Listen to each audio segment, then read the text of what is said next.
Freddy Mak figure it all out? Freddy Mak, an independent voter, raised Muslim, landscaper, real estate agent, rideshare driver, divorced father of 3, and still looking for love, is just trying to make sense of it all. Can he do it?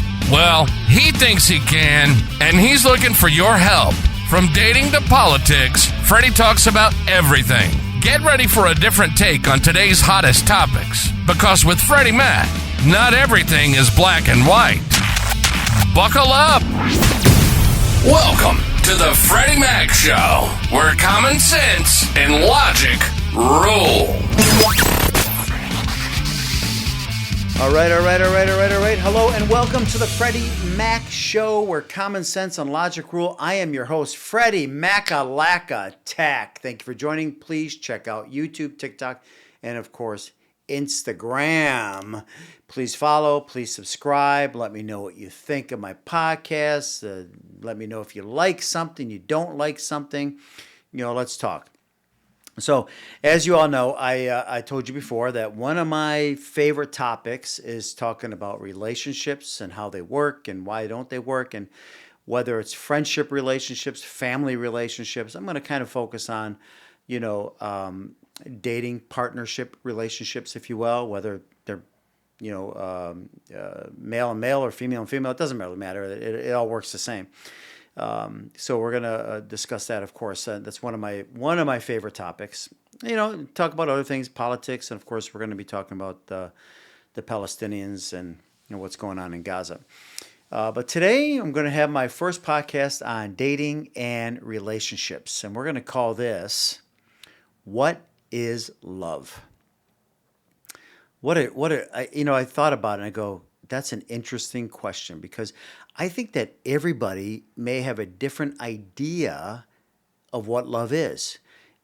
Some people may think it's just, having somebody around and they love that person, and there may not be any intimacy or, they don't do a lot of things together. They're kind of both homebodies and they just love each other's company, and therefore they love each other. Now, for me, love is a little different, and I think that most people will agree with what I'm going to say. If you don't agree, then let me know. It's all good. I can handle it. I may not care what you think because it's the Freddy Mak Show and I'm always right. Well, that's not true. But anyway, so for me, love is a couple things, right? I think that you have to be attracted to this person in 3 different categories, and that's body, mind, and soul. Okay?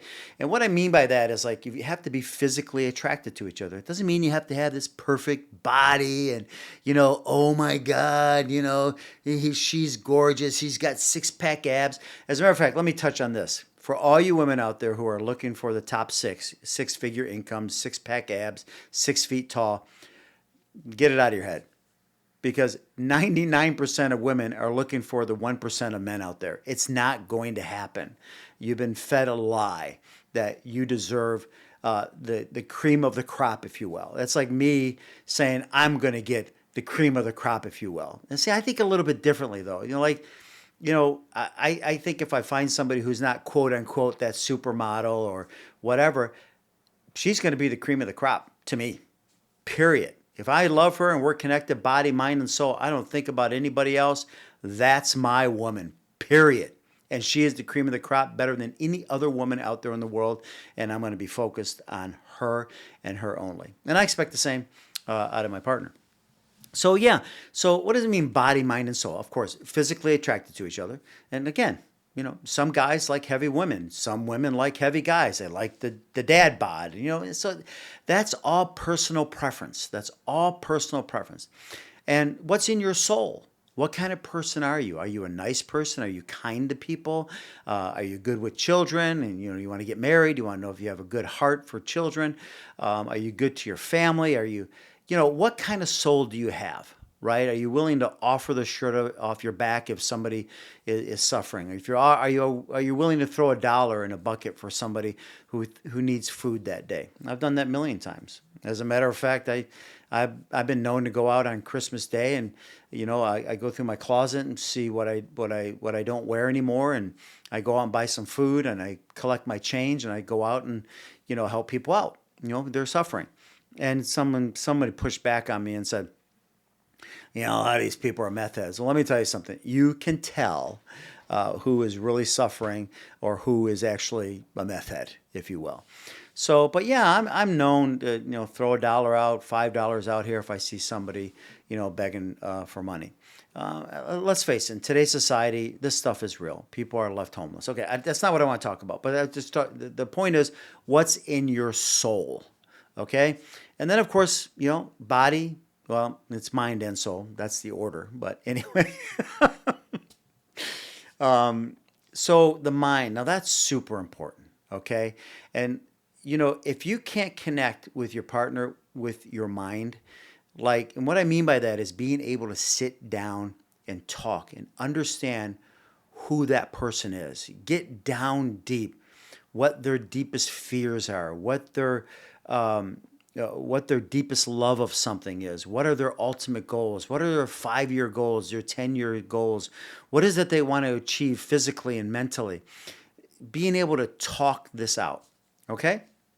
So now you got all those things together, and it all to me yields to the offerings. What do you have to offer that person? Now, I remember one time I was, this was a long time ago, God, probably over 10 years ago. I had a date set up with somebody, and we were just going to go out for a cup of coffee. And I said, great, look forward to seeing, what you have to offer, and I'm looking forward to showing you what I have to offer. And she got really testy. She goes, I have a lot to offer. And I said, I'm sure you do. That wasn't a criticism. It just means I lead a pretty cool lifestyle. I'm happy where I'm at, right? I work out, right? I eat relatively healthy. I have I got 2 really good friends that, I hang out with. We talk. So, I'm happy in my life. I'm not a couch potato. I have a lot of love to offer. I'm a kind person. I'm willing to sit down and listen. I'm willing to sit down and talk. I'm willing to, be there for you when you need me. So those are the offerings that I have. Now, if I met with that person and found out that she was a couch potato, that she went to church once a week, that she was a Trump supporter, I'm not a Trump supporter. If I sat down with her and that's what she had to offer me, I would say no. Now, to somebody else, that's perfect. That is perfect for them, but not for me. It just wouldn't work. I would never, ever date a MAGA woman. Never. It's just not going to happen. I don't think they have anything to offer me. I think if a MAGA woman believes what MAGA believes and what Donald Trump believes in, that's not for me. That's not for me. It's just not going to happen. Now, that doesn't mean I'm going to say, be with a Democrat and go, oh, well, they're perfect for me. No, they may drink a lot. I'm not a drinker. They may smoke weed. I don't smoke weed. So that's what I mean by offerings. What do you have to offer that person? I didn't make this up. Chapter 7, Conversations with God. Great chapter. It talks about relationships and how they work. It's really that simple for me. Now, I'm gonna break something down here in 2 categories. Okay, we're gonna talk about relationships, not married. You're not married. You're in a relationship. You're not married, and marriage, right? And how that relationship can yield to marriage, or even if you don't want it to yield to marriage, how you can keep it going so it's a successful relationship. Now, I listen to a lot of dating podcasts. I love Jordan Peterson. I know a lot of ladies out there. I'm going to get pushback on there because you think he's a narcissist and et cetera, but he's really not. He absolutely is not. He understands the concept of relationships, of love, how it works, and how to make it work when it starts to fade away. When you start to fade away. So let's take dating for example. right? You meet somebody, you're like, oh, wow, I really like this person. I'm physically attracted to her. She seems to have a really good soul. And then as time goes on, you start to see if there's communication skills on both sides, or whether or not we can both communicate with each other. Now, I'm not saying I'm the greatest communicator in the world. I may communicate with somebody and they may not like the way I'm communicating. Well, then tell me you don't like the way I'm communicating. And then I'll tell you if I like the way you're communicating. So we can understand each other and get down to the nitty gritty. I think in today's society, everybody thinks that they're going to find the perfect person and they're not going to have a solitary problem in that relationship. Not going to happen. If it happens, it's extremely, extremely rare. It's impossible to meet somebody and go, she's the one. He's the one. We're never going to have an argument. We're never going to have a disagreement. We're never going to have any conflicts. Never, never, never, never. It's not going to happen. It's just not going to happen. It's impossible. Listen, you have two different people, two different personalities. One's a male, one's a female. I don't even care if you're gay, right? You still have two very different personalities, and they are bound to clash somewhere. Somewhere they are bound to clash. So Jordan Peterson once said, are you going to not like that person? You're just going to, not accept, you love that person. You care about that person. You've been with this person for a while now. You're just going to run away because you don't like something they said or did, or you don't like their part of their lifestyle. You're just going to run away from every single person that gets in front of your face that you don't like what they do? What a miserable life that is, right? I can't imagine getting into a relationship and, I don't like what they're doing. You know what that is? That's a cop-out. To me, that's a cop-out. That means you're scared. You don't know what the future is. It's unknown to you.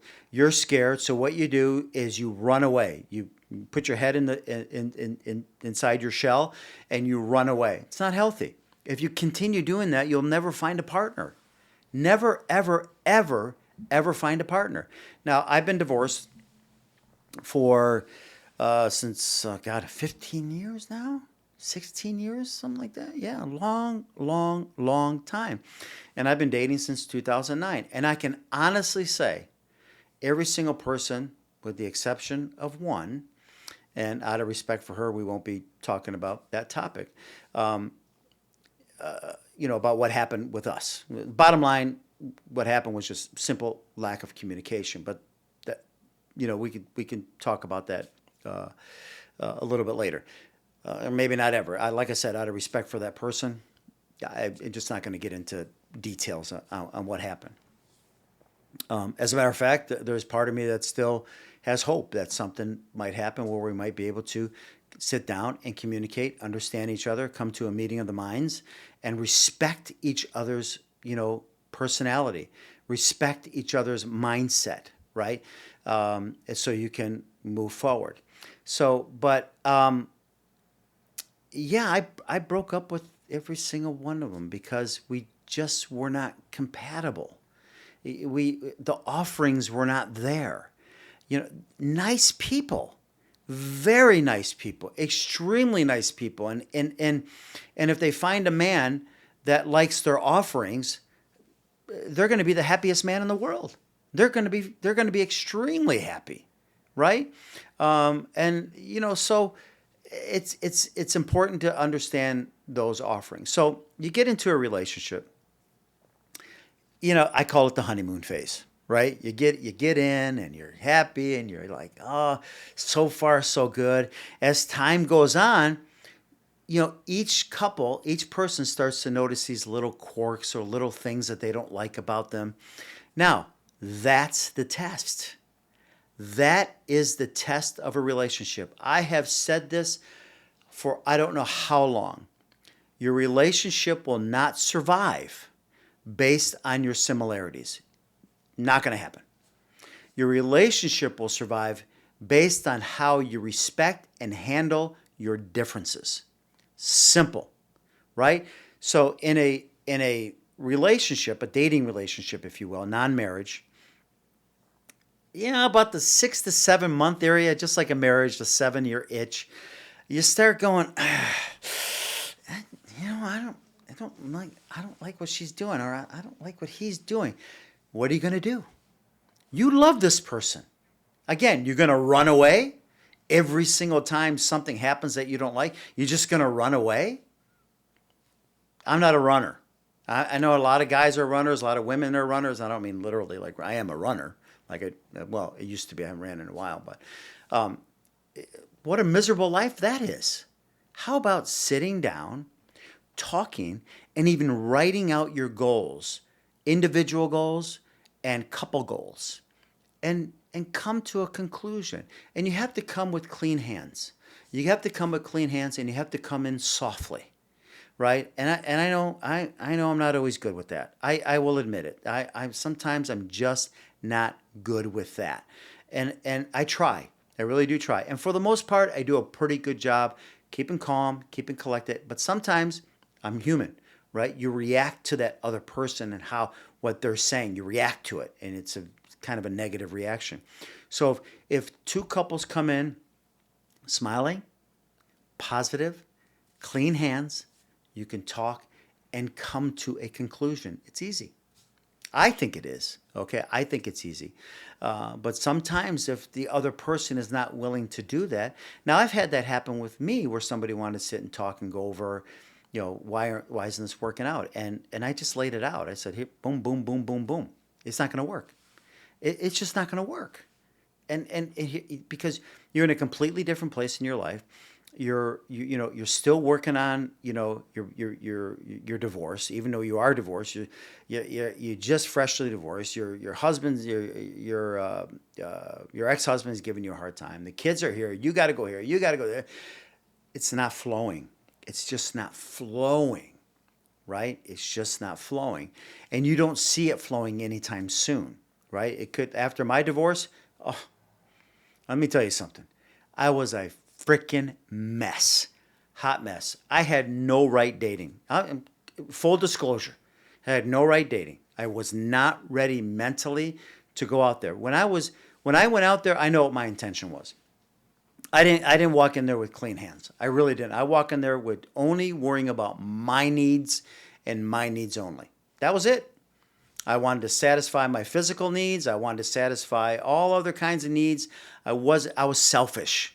I was so freaking selfish. But, I always say sometimes people have a right to be selfish because they've been so enclosed in another life for so long. They bust out of that and they just want to be free. And they just want to satisfy their own needs. And that's okay. That's perfectly fine. That is a perfectly legit, fine thing to do. Eventually, though, you got to get it out of your system. Eventually, you got to say, all right, I need to settle down. And I did. And I sincerely, for a long time, tried to find that right person for me. I really did. And believe it or not, I still think I found that right person for me. But only time will tell. I give it to God. I give it to God. So another thing that I find very interesting, like in marriages, right? If you pass that 6 and 7 month threshold and you're getting along, you came in with clean hands and you're talking and you're good. You're ready for now a lifelong commitment. You love that person so much. You guys see eye to eye and everything. Jordan Peterson once said, and I love this. I absolutely love this. And I think it should be implemented. I didn't do it. I mean, let's put it this way. I've always wanted to do it as far as talking, but it's very regimented with him. And this is what he says. He says, once a week, pick a day, no exceptions. You're not working. You both know you're not working. Maybe it's a Sunday morning.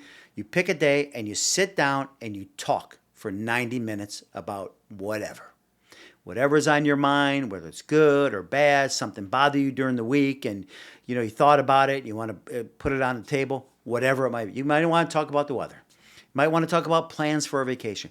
But you sit down for 90 minutes, no TV, no phone, no nothing, and you talk. The other thing he recommended was at least one date a week, and I've always thought that was a good idea. I mean, what are you going to do? You can sit at home all day and do nothing? Go out. Do something different every week. Do something crazy with your partner. Go Cedar Point. Go go parachute, go parachuting, do something scary. I love that. I heard that one time. Do something scary every single day. And if you do it with your partner, it makes it that much better.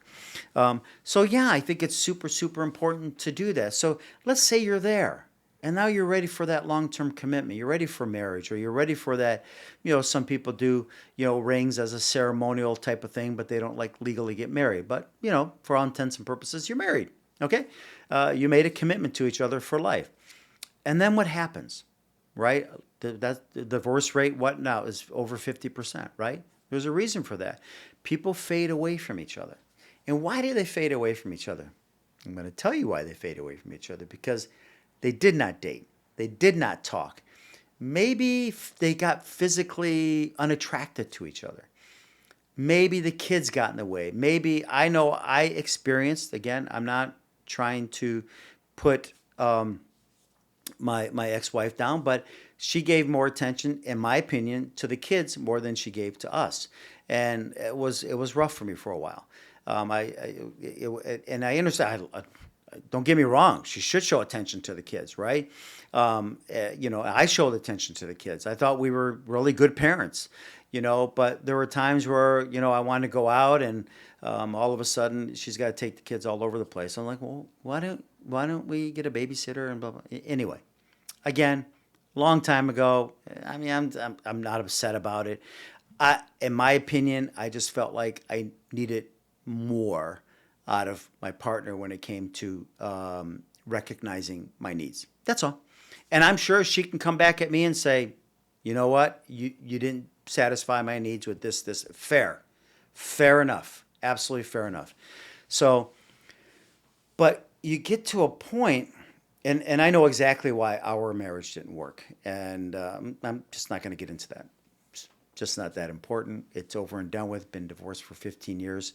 And I recognize where we went wrong and why it wasn't salvageable. And that happens. Sometimes relationships are just not salvageable, no matter how much you love that person.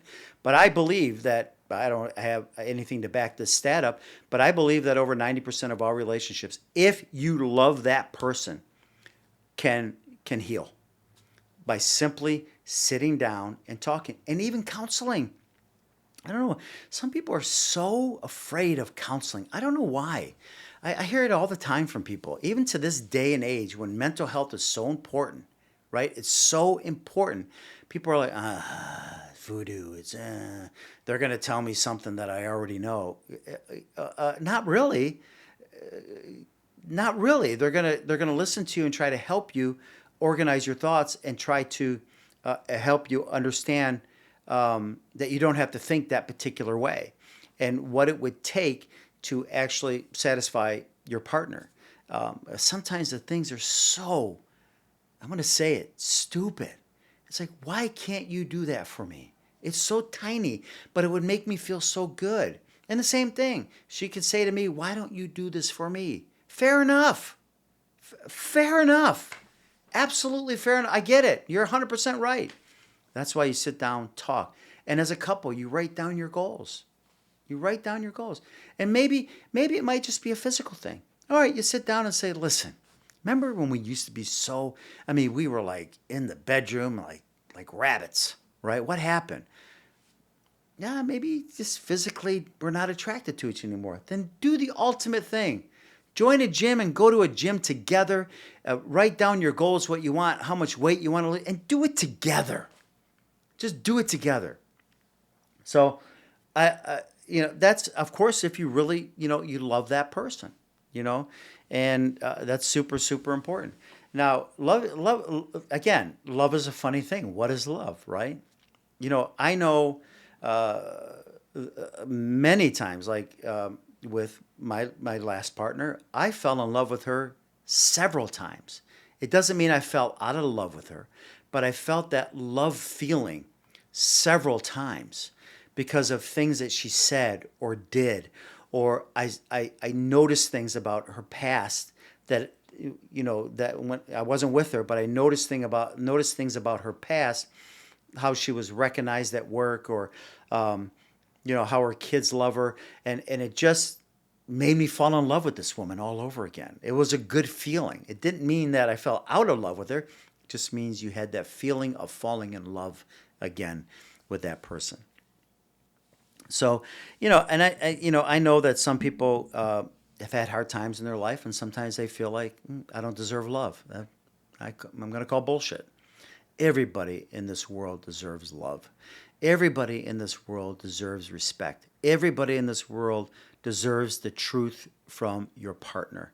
Everybody. And I got to tell you, Jordan Peterson nailed this really, really hard for me. He said, listen, you got to put everything out on the table. Everything. And it may be painful. It may hurt. It may be ugly. It may cause some temporary problems. But you don't let it out. Guess what? It's still going to be with you for the duration of that relationship. And it's not healthy. Put that shit on the table, squash it, throw it in the garbage, and move on. Maybe easier said than done. I really don't know. But that's the solution. You have a better chance of surviving that relationship by putting it out on the table instead of letting it linger.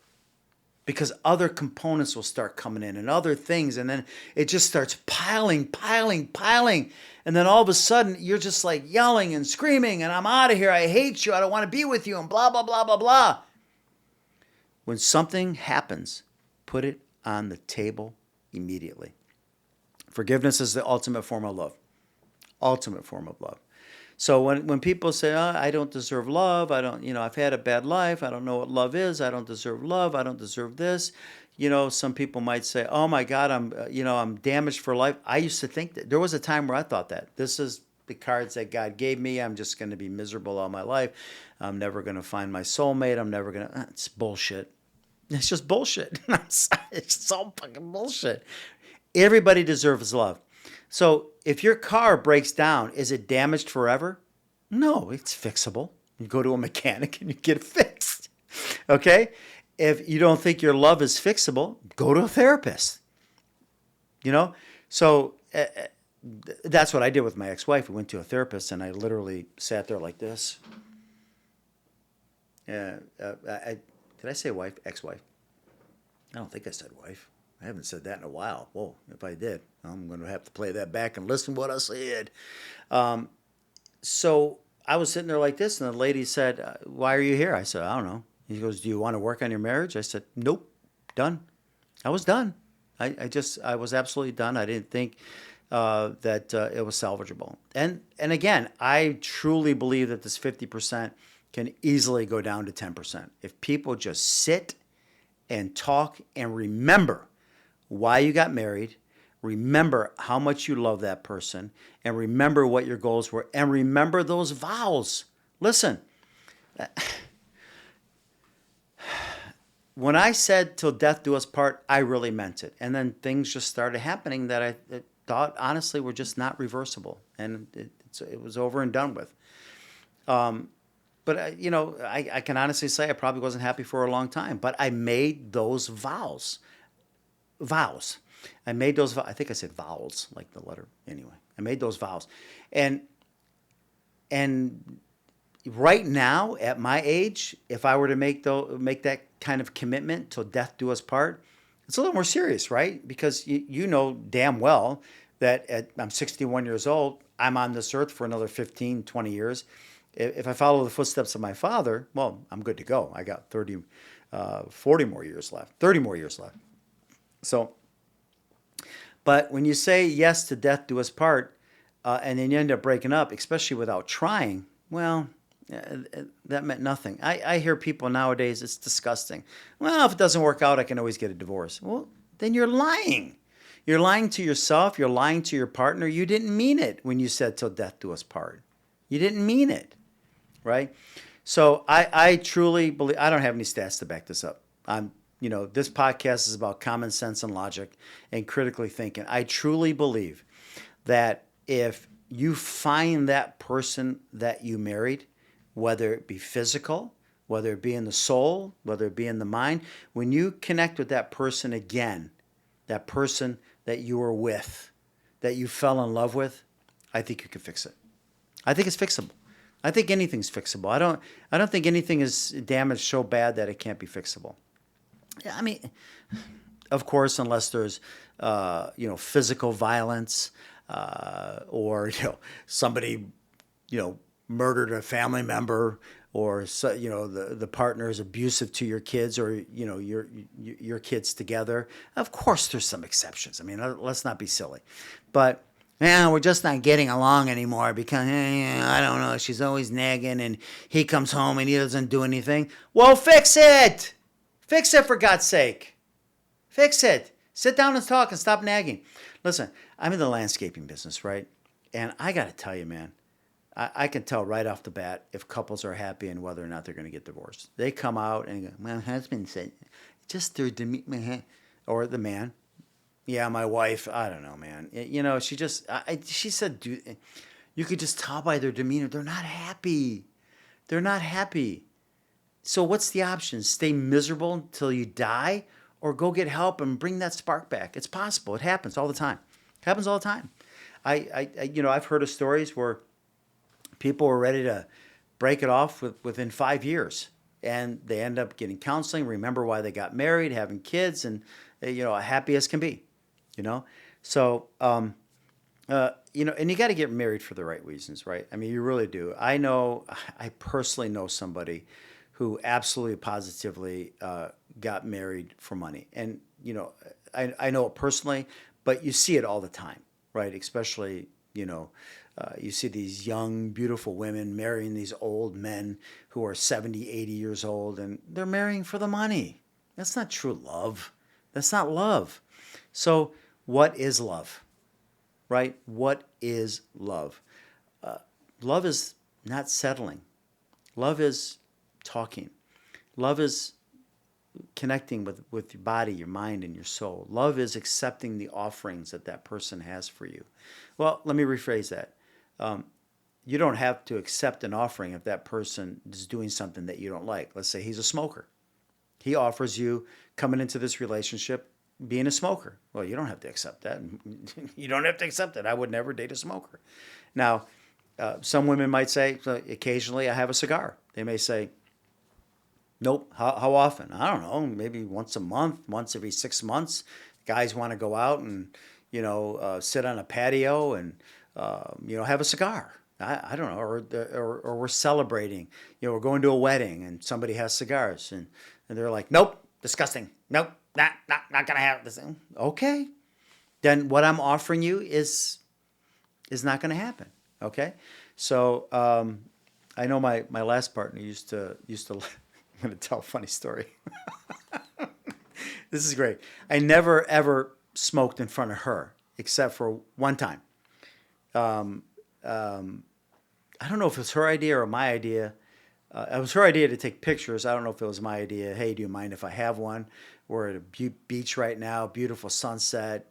It's a good time to have a cigar. So she goes, yeah, let's do it. I want to take pictures of you. So, must have been about 100 pictures of me puffing away. So I said, listen, I got to stop. I'm getting a head rush. Because we're trying to get that perfect puff and the perfect smoke with the lake and the sun and all that stuff. And I'm like, I got to sit down. I'm getting a head rush.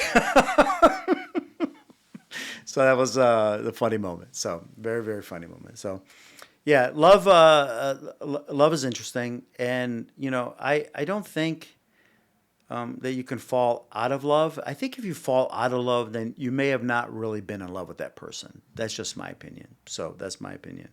But anyway, that's really all I got on, what is love, the offerings, body, mind, and soul.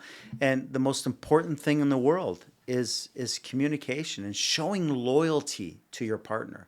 Loyalty that you would never give to anybody else, maybe except, your father or your mother, your parents who brought you into this world. And what do I mean by that is constant communication. Hey, I'm getting off work early. Come on by. Hey, I got done with my errands quicker than I thought. Let's hang out. Just constant communication. Sometimes I think I'm too much, right? I will admit it. When I find somebody like my last partner, yeah, I felt like I was in constant contact with her. I send her videos during the day. I'd send her text messages, TOU, thinking of you, all kinds of stuff. So yeah, it's good to, let your partner know, hey, I'm here. I'm thinking of you, right? Because I'm telling you, I've seen this before. Friends would come up to me and go, I text my girlfriend this morning at 9 o'clock, and it's 4 o'clock in the afternoon. And I haven't got a response out of her. I'm sorry, but that's unacceptable. To me, it's unacceptable. I mean, your partner just said, "Hey, how are you? Good morning," and and the excuse is, "I was super busy." Did you go to the bathroom? Did you go to lunch? I mean, everyone's got their phone in front of their face. There it is. Oh, good morning. Thank you. Super busy day. I'll contact you after work. Done. Communication. Communication. So anyway, okay, so let's sum this. What is love? What is love? So you can sum up offerings, body, mind, and soul with communication. Without communication, you're done. Why do my parents, they've been married now for 70 years. Why? Because they love each other, because they talk, they knew each other's roles in the household,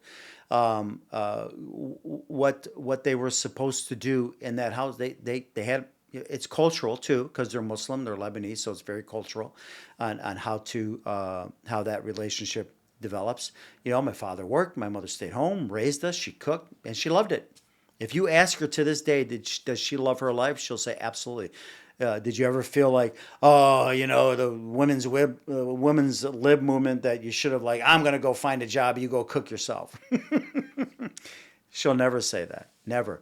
As a matter of fact, all my aunts and uncles, that's what it was like, right? The mother stayed home, cooked, raised the kids, ran the errands with them, took them to practice, took them to school, took them here, took them there. The man went out, made the money, earned the income. So she can, and believe it or not, most people think that, oh, wow, that's misogynistic, that's degrading women. In the Islam, in the Muslim religion, women control the money. Every single dime. It's all up to them where the money goes and how it's spent. Think about it. The man's at work. What is she doing? She's buying clothes. She's buying food. She's in charge of the money. She's in charge of the money. So there's a very huge misconception when it comes to Muslims and Islam. But we'll get into that another time. Because we are going to talk about that. So anyway, I hope I brought some perspective on this, and I hope maybe I'm wrong about something. Let me know. If I'm wrong, I'm telling you, man, I'm the kind of guy that has no problem admitting I'm wrong about something. I've been wrong about a lot of things. And in relationships, I'll admit I made mistakes. I'm not perfect. Nobody is perfect. But I'm going to talk to you men and you women, both of you. Okay? If you put up those walls, all right?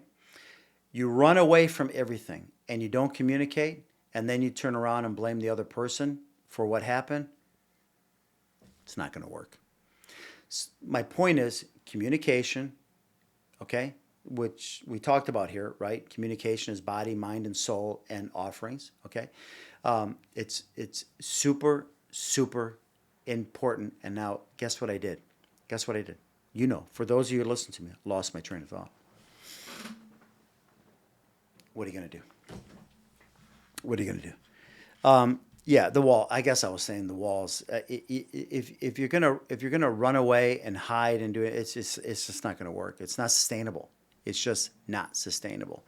So, but again, I'm not perfect. I always want to learn. That's why I love what Jordan Peterson said. He said 90 minutes a week.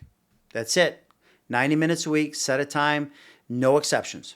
It's in your calendar. Hey, a friend calls, you want to get together? I can't. I got a 90-minute session with my partner. Simple. You prioritize your partner. Plain and simple. Okay, very, very important. 1 to 2 dates a week. Yeah, I like that. I've always liked the dating part, but of course I like the communication part, but I like how regimented it is about it. Like, pick a day, pick a time, and don't veer from it whatsoever. Stick to it all your life, not just for a month, not just for 2 months, not just for one session. Forever. All right, folks, that's all I got. Remember, follow the Freddy Mak Show on TikTok, Facebook, and YouTube. And please let me know what you think. Please subscribe because when you subscribe, hit the notification button. Every time a new podcast is uploaded, you will get a notification. And hey, anyone listening to this who actually is, now I got a full disclosure here. I am not a psychiatrist. I'm not a psychologist. I don't have a degree in human behavior or anything. I'm just using my experiences and common sense and logic. And I think I'm pretty spot on about a lot of these things. And it's things that I've actually learned from other people as well, because I ask a lot of questions and I listen to a lot of people, and I'm always intrigued on, why is this relationship working? Why isn't it working? And I found that a lot of relationships that appear to be working, they're settling because they're constantly nagging about their partner, which is just a horrible thing to do. So because I personally, I do my very best not to involve other people in any problems that I have in my relationship. It's none of their damn business. It's just none of their damn business. So anyway, all right, on that note, gotta fly. That's what I do, right? When did I say I was done? 10 minutes ago? All right, folks, please follow. We'll catch you next time. We'll do another podcast next week on dating and relationships and all that good stuff. Hope you enjoyed this. Please leave your comment. Let me know what you think. And if you are an expert, that's my point. See, I got sidetracked. If you are an expert in couples therapy or in understanding the human dynamic and the mindset and how it works with men and women and relationships, I would love to have you on your show. Just give me an email. All right, it's at the Freddy Mak Show. And it's Freddy with a Y and Mac with a K at gmail.com. All right, folks. Thank you so much. Catch you on the flip side. Bye-bye. Hope you enjoyed this episode. Visit our website to connect with us on social media and learn how to become a guest on the Freddy Mak Show. Thanks for tuning in, and we'll see you next time on the Freddy Mak Show, where common sense and logic rule.